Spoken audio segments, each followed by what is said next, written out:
हजुर नमस्ते। मेरो नाम खर्जन गुरुङ। मेरो थाई ठेगाना मादी गाउँपालिका वार्ड नम्बर 1 सोदा। हाल यो व्यवसाय हामीले यो मादी गाउँपालिका वार्ड नम्बर 1 भए पनि व्यवसाय हिसाबले अहिले म यो पोखरा महानगरपालिका वार्ड नम्बर 23 कार्की तगारोमा माला अर्ग्यानिक कृषि तथा पशुपन्छी फार्मको प्रोपाइटर पनि हुँ, अध्यक्ष पनि हुँ। हाम्रो यो ठ्याक्कै भन्ने हो भने गण्डकी प्रदेशकै लगभग केन्द्रको हिसाबले धेरै नजिक पर्दछ र हाम्रो यो माला फार्मको भन्ने हो भने यसको क्षेत्रफल 41 रोपनी भूभागमा ओगटिएको रहेको छ र अहिले विशेष गरी हामीले भन्नुपर्दाखेरि कति युवाहरू विदेशमा बसिन्छ तर आफ्नै देशमा गर्नुपर्छ भनेर हाम्रो एउटा टोली छ। हाम्रो एउटा यो साझेदारी फर्ममा हाम्रो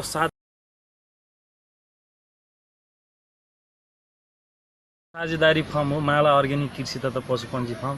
म प्रोपाइटर अध्यक्ष खर्जन गुरुङ र कोषाध्यक्ष एमन गुरुङ, तपाईँको सचिव अमृत बहादुर गुरुङ र सदस्यहरूमा कृष्ण बहादुर गुरुङ, तपाईँको तिलप्रसाद गुरुङ, हजुर पूर्णबहादुर गुरुङ र रेशम गुरुङ, हामी साझेदारी फार्मको सदस्यहरू हुँ।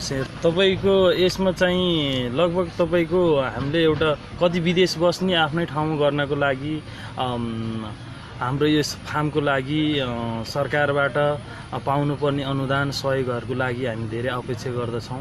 यसमा सम्भावना देखिएको हाम्रो फार्म छ, तपाईँहरू राम्रोसँग हेर्न सक्नुहुन्छ। अहिले के लगाउनु भएको छ? अहिले हाम्रो फिलहाल तरकारी चाहिँ दिनमा त्यस्तै 8-9 प्रकारको तरकारी, घिराम्ला, काँक्रा, खुर्सानी, टमाटो, चिप्ले भेन्टा, त्यस्तै गरी तपाईँको मिटर बोडी, सिमी, अनि तपाईँको पशुमा लगभग तपाईँको 250-300 लोकल कुखुरा, हजुरको कटकनाथ, टाउको खुइले र ब्रोइलर गिरिराज रहेको छ भने त्यस्तै बाख्रामा त्यस्तै 6-7 प्रकारको 50-60 बाख्रा छन् भने भैँसी त्यस्तै 20-25 वटा रहेको छ र गर्ने क्रममा अहिले हाम्रो यसमा चाहिँ झन्डै लगानी कति जति लाग्यो? लगानी तपाईँको करिब 1 करोडभन्दा माथिको लगानी भइसकेको अवस्था। अब 7 जना साथीहरू भन्नुभएको छ, 7 जना साथीहरू विदेश हुनुहुन्थ्यो अर्थात् स्वदेशमै हुनुहुन्थ्यो, के थियो?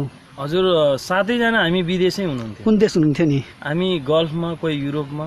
हजुर, कसरी मिल्यो 7 जनाको त्यो सोच चाहिँ, विचार कसरी आयो कृषि नै गरौँ भनेर अझै एकै ठाउँमा? हजुर, हामी विदेश हुँदा पनि एक आपसमा कम्युनिकेसन भइरहेको थियो। त्यो कारणले गर्दा हामी एक त नजिकै मित्रहरू पनि पर्यौँ र हाम्रो आर्थिक रूपमा ब्याकग्राउन्डको हिसाबले पनि हामीसँग उस्तै भएको कारणले गर्दा र कति विदेश मात्रै बस्ने एभरेजमा तपाईँको 12 वर्षभन्दा माथि बसेकाहरू नै छौँ हामी साथीभाइहरू।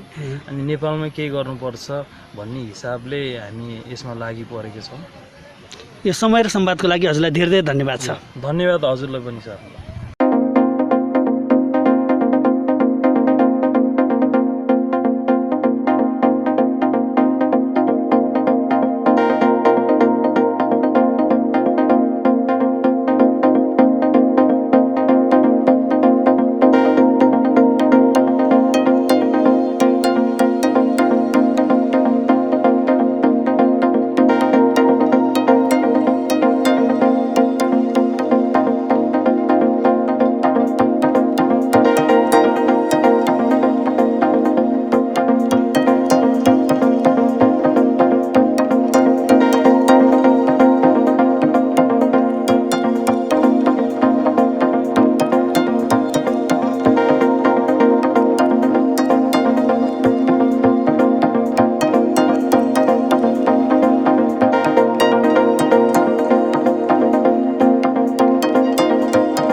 बजारको तपाईँ हामीले उत्पादन गर्न सकियो भने तपाईँको बजारहरू एकदमै इजी छ हाम्रो लागि, गाह्रो छैन।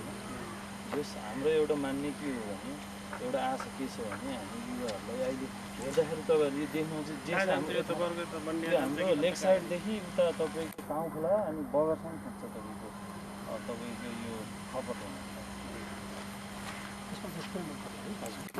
100% अर्ग्यानिक छ। पहिलाको जुन चाहिँ करिब 20 भैँसी पाल्नु भएको थियो 20 भैँसीको त्यो 30 भैँसीको क्यापेसिटीको गोठो थियो। 20 भैँसी छैन त्यहाँ, 2-4 छ, लोकल छ।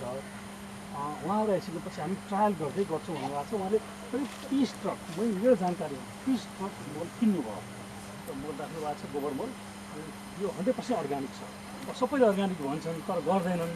तर यसमा चाहिँ मैले देखेँ अहिले एकजना पुलिस आउनुभएको थियो त्यो बामजीबाट, यहाँ राम्रो पाउँछु भनेर आउनुभयो भन्नुभयो मलाई। हजुरको टिममा होइन, अलग्गै आउनुभएको थियो। 100% अर्ग्यानिक छ। अहिले हजुरले हेर्दाखेरि यो जिरोमा छ, जिरो सम्झनुहोस्। पुरानो ग्रुपले गरेको थियो, 6-7 महिना भयो, 6 महिना भयो। उहाँले यसलाई स्पिड अप गर्नुभएको छैन, गर्दै हुनुहुन्छ। टिम छ, त्यो चाहिँ एकदमै मजाको पनि कुरा छ। सहयोग हुने गरी नै यहाँहरू चाहिँ नि यो उत्पादन क्षेत्रमा लागिरहनु भएको छ। त्यस कारण राज्यले तपाईँहरूलाई जहिले पनि सम्मान गर्नुपर्दछ भन्ने नै म ठान्दछु। हामीले समृद्धिको कुरा गरिरहेछौँ र समृद्धि हासिल गर्ने हामीसँग भएको धेरै बाटाहरू त होलान्। संसारमा आज धेरै नयाँ कुराहरूको आविष्कार पनि भएको छ, तर त्यो सबैसँग प्रतिस्पर्धा गर्न सक्ने तागत चाहिँ आज हामी राख्दैनौँ। भोलि 20 वर्ष, 100 वर्ष, 50 वर्षपछि हामी नयाँ के कुरा आविष्कार गर्ने हुन त अहिले अब के अरे चाहिँ अन्तरिक्षमा पनि भ्रमण गराउने कार्यक्रम छ होइन। अन्तरिक्ष भ्रमणको चाहिँ विज्ञापन आइरहेछ। अन्तरिक्षमा भ्रमण गराउने समेत कामहरू सुरु भइरहेको छ भने संसार त धेरै अगाडि पुगिसकेको छ। तर पनि अन्तिममा के हो भने हामीले कृषिजन्य उत्पादन भएन भने त त्यो त हाम्रो त दैनिक खानेकुरा नै हो नि, शरीरलाई चाहिने आवश्यकता हो। त्यो सँगसँगै पनि हामीले समृद्धिको यात्रा यदि तय गर्ने हो भने हामीले उत्पादनमा नै जोडिनुपर्छ भन्ने निष्कर्ष राज्यको सबै तहमा हामीले गरिरहेकै छौँ। त्यसैलाई सपोर्ट हुने गरी तपाईँले जसरी यो काम गरिरहनु भएको छ यो निकै नै सराहनीय छ। यो उत्पादनको क्षेत्रमा बाँकी कुरा उत्पादनको क्षेत्रमा सरकारले धेरै ठुलो लगानी गरिरहेको छ, तर लगानी हामीले जे गरिरहेको छौँ त्यसको अझै प्रतिफल प्राप्त गर्न सकिएको छैन भन्ने पनि एउटा निष्कर्ष छ। त्यसलाई कसरी गर्ने भन्ने कुरा चाहिँ तपाईँसँगको अन्तर्क्रियाबाट कसरी त्यसलाई अझै परिणाममुखी बनाउन सकिन्छ भन्ने कुरा पनि एउटा चाहिँ नि निष्कर्ष निकाल्न सकिन्छ। यहाँहरूको पनि सल्लाह सुझावको आधारमा कार्यक्रमहरू नयाँ कसरी अगाडि बढाउन सकिन्छ भन्ने कुराहरू चाहिँ नि हुन्छन्। कृषि भन्ने बित्तिकै के रहेछ भने हामीले हेऱ्यौँ, मैले मेरै समितिमा पर्छ कृषि मन्त्रालय पनि, धेरै अध्ययनहरू गरियो, सबै कुरा हेऱ्यो। हामी इजरायल भन्छौँ, कहाँ भन्छौँ, हाम्रो मान्छेहरू कोरियामा कृषि गइराख्नु भएको छ, कोरिया भन्छौँ। त्यो काहीँ पनि के भने राज्यले सपोर्ट नगरिकन कृषि चाहिँ हुँदो रहेछ। किन हुँदैन भने यो कृषि एउटै सिजनमा धेरै ठुलो क्षति हुने व्यवसाय हो क्या। अहिले हामीले आधुनिक हिसाबले टनेल आदि इत्यादि गरेका छौँ, तर पनि त्यो यस्तो हुन्छ कि कृषिमा गरेको एक वर्षकै क्षतिले चाहिँ जिन्दगीभरि फेरि फर्केर कृषि नगरौँ कि भन्ने जस्तो हुन्छ क्या। त्यो म पनि त्यसको अनुभव गरेर शान्तिनु भयो, मैले अनुभव गरेको छु कि त्यसको कृषि उत्पादनमा या अरू यो क्षेत्रमा। त्यस कारणले चाहिँ यो सबैका बावजुद पनि यहाँहरूले जसरी तपाईँहरूले गरिरहनु भएको छ यसको शुभकामना व्यक्त गर्दछु। र तैपनि फेरि हामी कृषिमा आत्मनिर्भर बन्न सकेका छैनौँ।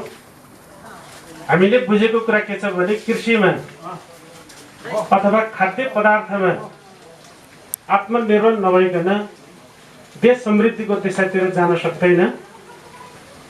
हामीले अथक मेहनतबाट राजनैतिक अधिकारहरूलाई स्थापित गऱ्यौँ र अब त्यो राजनीतिक अधिकारहरूलाई स्थापित गर्नका निम्ति त्यसलाई चिरस्थायी बनाउनका निम्ति हामीले आर्थिक समृद्धिको दिशातिर जान जरुरी छ। आर्थिक समृद्धिका निम्ति तपाईँ हामी सबैले बुझेको कुरा कृषिलाई व्यवस्थित हिसाबले व्यवसायीकरण गर्ने र सँगसँगै बजारीकरण पनि गर्ने हिसाबले जान पर्ने दायित्वमा हामी छौँ। हाम्रो कृषि प्रणाली असाध्यै ट्रेडिसनल पुरातनवादी टुक्रे कृषि प्रणाली रहेको छ। यो ट्रेडिसनल टुक्रे कृषि प्रणालीलाई हामीले क्रमशः व्यवसायीकरण गर्न जरुरी छ र सँगसँगै त्यसलाई बजारीकरण पनि गर्न आवश्यक हुन्छ। ठिक यही मान्यता मुताबिक यो माला कृषि एकीकृत कृषि फर्मका जो सञ्चालक जीवहरू हुनुहुन्छ उहाँहरूले विदेशमा गएर जसरी आफ्नो पसिना बगाउनुभयो, मेहनत गर्नुभयो र यी पसिनाहरू, यी मेहनतहरू आफ्नै मुलुकमा, आफ्नै गाउँठाउँमा बगाउन पाए उचित हुन्थ्यो भन्ने उद्देश्यका साथ यहाँ आएर जुन मेहनत गर्न खोज्नु भएको छ, मैले यसो हेरेँ धेरै साथीहरू युवा नै हुनुहुँदो रहेछ। साँच्चै तपाईँले विदेशमा बसेर पसिना बगाउँदै गर्दाखेरि सिकेको चाहिँ सिप, देख्नुभएका विभिन्न प्रविधिहरू हाम्रो लागि पुँजी पनि भइराखेका छन्। र तपाईँ सबै दाजुभाइहरू, दिदीबहिनीहरूप्रति केही गरौँ भन्ने सोच राख्नुभएको छ, उद्देश्य राख्नुभएको छ। साँच्चै तपाईँहरूको यो सोच, तपाईँहरूको उद्देश्य यो प्रशंसा योग्य छ। हामीले एक ढङ्गले अवलोकन पनि गऱ्यौँ। अवलोकन गर्दै गर्दाखेरि जसरी ब्रिफिङ गर्नुभयो, खास गरेर यो जग्गा धनी यल भुर्तल भनेर चिन्छौँ हामी सबै, उहाँले पनि जसरी ब्रिफिङ गर्नुभयो, त्यहाँ भाइहरूले पनि ब्रिफिङ गर्नुभयो, त्यो विवरण पेश गर्दै गर्दाखेरि तपाईँहरूको लक्ष्य, तपाईँहरूको उद्देश्य साँच्चै प्रशंसनीय छ। तपाईँको यो प्रशंसनीय लक्ष्य र उद्देश्यलाई गण्डकी प्रदेशको सरकारले कसरी साथ दिन सक्छ भन्ने हिसाबले हाम्रा ध्यानहरू पनि केन्द्रित भएका छन्। र हामीले पनि के अभ्यास गरेका छौँ भने साँच्चै यो टुक्रे कृषि प्रणालीलाई बिस्तारै व्यवसायीकरण गर्ने ढङ्गले लैजान पर्ने हुन्छ। कृषि पेसा उपेक्षित छ अहिले हाम्रो समाजमा। त्यो उपेक्षित जुन कृषि पेसालाई सम्मानित कसरी बनाउन सकिन्छ, अहिले साँच्चै खेतबारीमा काम गर्ने किसान दाजुभाइहरू, दिदीबहिनीहरू आफूलाई असाध्यै अपमानित भएको महसुस गर्नुहुन्छ। तपाईँ के गर्नुहुन्छ भन्दा कृषि भनेर बडो कठिन हिसाबले भन्ने खालको स्थिति पनि बनिराखेको छ। यसर्थ कृषि पेसालाई सम्मानित बनाउनका निम्ति भनेर नै प्रधानमन्त्री कृषि आधुनिकीकरण परियोजना भनेर पनि जोड्यो। किनभने कृषि पेसालाई, कृषि व्यवसायलाई प्रधानमन्त्रीसँग जोड्दाखेरि त्यो अपमानित भएको पेसा सम्मानित पनि होला भन्ने उद्देश्यका साथ जोडिएको छ। यद्यपि अपेक्षा गरे जस्तो प्रगति अझै हुन सकेको छैन। त्यसलाई अपेक्षित प्रगतिको दिशातिर लानका निम्ति यो कास्की तरकारीको जोन भित्र पनि पर्छ। त्यसो भएको हिसाबले तपाईँहरूले त्यो प्रधानमन्त्री कृषि आधुनिकीकरण परियोजनासँग पनि सम्बन्ध राख्नु भएको होला। नभए पनि राख्नका निम्ति म अनुरोध गर्न चाहन्छु। र साँचो अर्थमा हामीले हाम्रो मुलुकभित्र हामीले गर्न सक्ने अहिलेको हाम्रो सिप के हो, अहिलेको हाम्रो क्षमता के हो, त्यो सिप र क्षमताका आधारमा हामीलाई चाहिने चिजहरू यही उत्पादन गर्न सक्यौँ भने मात्रै समृद्धिको जग बस्ने कुरा हो। र क्रमशः हामी हाम्रा जीवनहरूलाई व्यवस्थित गर्दै, हाम्रा समाजहरूलाई व्यवस्थित गर्दै राज्यलाई आत्मनिर्भरको दिशातिर लिएर जान सक्छौँ। हामीले हाम्रो सिप र हाम्रो औकातले नसक्ने चिजहरू मात्रै हामीले बाहिरबाट ल्याउने हो। अहिले के भइराखेको छ भने हाम्रो औकातले नभ्याउँदै पनि, हामीसित सिप हुँदाहुँदै पनि हामी पुरै परनिर्भर छौँ। अघि नै यहाँ कुरा आइ नै सकेको छ, कोदोसम्म पनि हामी बाहिरबाट ल्याएर खान्छौँ। तर भन्छौँ गर्वका साथ हाम्रो मुलुक कृषि प्रधान देश हो, हामीले भनिराखेका छौँ। अब हामीले यो भनाइलाई, यो तथ्यलाई, सत्यलाई बदल्न जरुरी छ।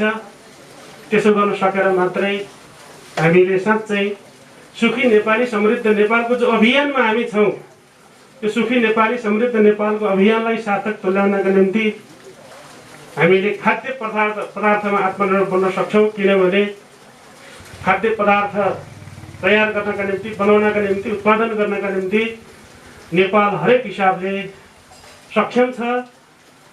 प्रकृतिले हामीलाई त्यो प्रदान गरेको छ। त्यो प्रकृतिले प्रदान गरेका ती प्रदानहरूलाई हामीले अहिलेको सिप, अहिलेको प्रविधि प्रयोग गरेर खाद्य पदार्थमा आत्मनिर्भर बन्ने दिशातिर सरकार पनि क्रियाशील छ। र तपाईँको यो कृषि फर्मले पनि एक ढङ्गले बाहिरबाट आयातित हुने जो तरकारीहरू छ लगायतका चिजहरू छन् त्यसलाई बिस्तारै कम गर्ने खालको एउटा वातावरण बनिराखेको छ भन्ने महसुस पनि हामीले गरेका छौँ।